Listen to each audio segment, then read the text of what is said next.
Hello beautiful people, welcome to my channel story time. Niha ఇప్పటి కాలం అమ్మాయిలు మరియు వారి ఆలోచనలు ఎలా ఉంటాయో అందుకు ఇంకాస్త భిన్నంగా ఉండే అమ్మాయి. చాలా అందంగా ఉంటుంది మరియు దానికి తగ్గట్టుగా బాగా రెడీ కూడా అవుతుంది. బీటెక్ పూర్తి చేసుకుని మంచి కంపెనీలో జాబ్ సంపాదించింది. కానీ కొద్ది రోజులకే బెంగళూరు నుండి మంచి పెళ్లి సంబంధం వచ్చిందని నిహా తల్లిదండ్రులు జాబ్ మాన్పించేసి వివాహం చేశారు. నిహా తన భర్త మరియు అత్తామామలతో కలిసి ఉమ్మడి కుటుంబంలో నివసించడం ప్రారంభించింది. కొన్ని రోజుల తరువాత ఆమె తన అత్తగారితో కలిసి ఉండలేనని అనుకుంది. నిహా యొక్క అత్తగారు సాంప్రదాయకంగా ఉంది. ఆధునిక జీవన శైలితో అంతగా మింగుడు పడని వ్యక్తి. అభిప్రాయాలు మరియు జీవన శైలిలో తేడాలు ఉన్నందున వారిద్దరూ తరచూ గొడవ పడ్డారు. రోజులు నెలలు గడిచే కొద్దీ వారిలో ఎవరూ వారి ప్రవర్తన మార్చుకోలేదు. కాలక్రమేణా నిహా చాలా దూకుడుగా మారి తన అత్తగారిని ద్వేషించడం ప్రారంభించింది. ఆమె తన అత్తగారిని ఎలా వదిలించుకోవాలో ఆలోచించడం ప్రారంభించింది. ఒకసారి ఎప్పటిలాగే ఆమె తన అత్తగారితో గొడవ పడింది. ఆ గొడవనంతా చూసిన నిహా భర్త తన తల్లి తప్పు అని తెలిసి కూడా నిహాని నిందించి తల్లి వైపుగా మాట్లాడాడు. నిహా చాలా కోపగించుకొని తన తండ్రి ఇంటికి వెళ్ళిపోయింది. నిహా తండ్రి రసాయన శాస్త్రవేత్త మరియు ఆమె తన అత్త వాళ్ళింట్లో జరుగుతున్న ప్రతి విషయాల గురించి చెప్పింది.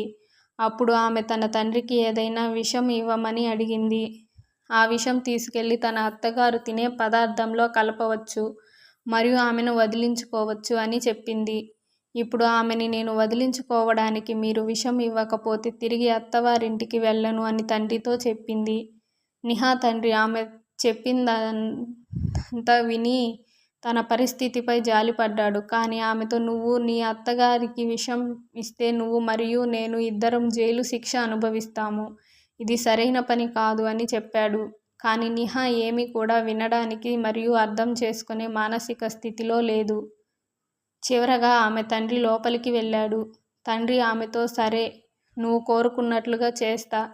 కానీ నేను నిన్ను జైలులో చూడాలనుకోవడం లేదు. కాబట్టి నేను నీకు ఏం చేయాలో చెప్తాను.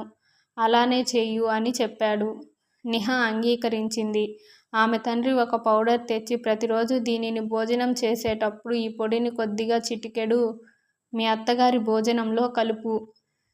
ఇందుకు కారణంగా ఆమె త్వరగా చనిపోదు కానీ నెమ్మదిగా విష ప్రభావం పెరుగుతూ కొన్ని నెలల్లో ఆమె మరణిస్తుంది మరియు ఆమె సహజంగానే చనిపోయిందని ప్రజలు అనుకుంటారు అని అన్నాడు.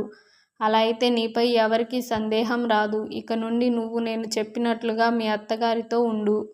నువ్వు తనతో అస్సలు అరవకు. బదులుగా నువ్వు ఆమె పట్ల చాలా శ్రద్ధ వహించు. ఆమె నీకు ఏమీ చేయమని చెప్పినా కూడా అది కాదు చేయను అనకుండా వెంటనే చెయ్యు.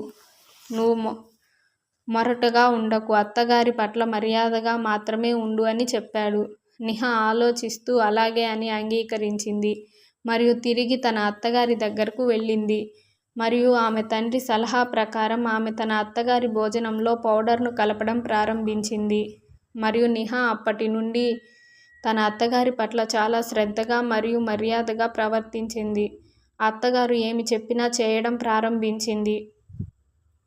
సహాయం గడిచే కొద్దీ నిహా మరియు అత్తగారు కూడా మారడం ప్రారంభించారు. నిహా అత్తగారి పట్ల చాలా శ్రద్ధ వహిస్తున్నందున ఆమె కూడా నిహా పట్ల ఆప్యాయత చూపడం ప్రారంభించింది.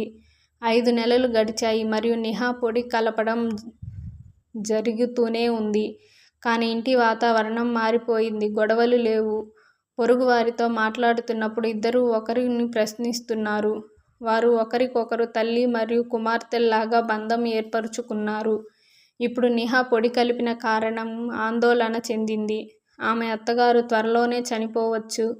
కానీ ఆమెకి ఇప్పుడు తన అత్తని వదిలించుకోవడం ఇష్టం లేదు. తిరిగి చెప్పలేనంత ఆప్యాయత ఏర్పడింది. ఆమె తన తండ్రి ఇంటికి వెళ్ళింది. నాన్న, మీరు ఇచ్చిన విష పౌడర్ ప్రభావాన్ని నయం చేయడానికి దయచేసి నాకు విరుగుడు ఇవ్వండి. నేను నా అత్తగారిని కోల్పోవాలనుకోవడం లేదు. ఆమె నా తల్లిలాగే ఉంది మరియు నేను ఆమెను చాలా ప్రేమిస్తున్నాను. ఆమె తండ్రి నవ్వి, ఏం విషం, నేను నీకు షుగర్ పౌడర్ ఇచ్చాను అని చెప్పాడు. ఆ మాటతో నిహా ఊపిరి పీల్చుకుంది. తన అత్తగారి పట్ల తన ప్రవర్తనను మార్చడానికి తండ్రి చేసిన పనికి చాలా సంతోషించింది. నీతి: ఈ ప్రపంచంలో ప్రతి వ్యక్తి భిన్నంగా ఉంటాడు. ఇది ఎదుటి వారికి నచ్చక తరచుగా చాలా తేడాలకు దారితీస్తుంది. అయితే మనం ఒకరినొకరు అర్థం చేసుకోవడానికి ప్రయత్నించాలి మరియు ఒకరితో ఒకరు మంచి సంబంధాన్ని ఏర్పరచుకోవడానికి కొన్ని తేడాలు వచ్చినా ఒకరినొకరు సర్దుబాటు చేసుకోవాలి మరియు వ్యక్తుల మధ్య ఇటువంటి తేడాలు తలెత్తినప్పుడు ప్రశాంతంగా ఉండి సంబంధాలు దూరం కాకుండా చూసుకోవాలి. Thank you for watching. ఇలాంటి మరిన్ని ఇంట్రెస్టింగ్ వీడియోస్ కోసం ఛానల్ని సబ్స్క్రైబ్ చేసుకోండి.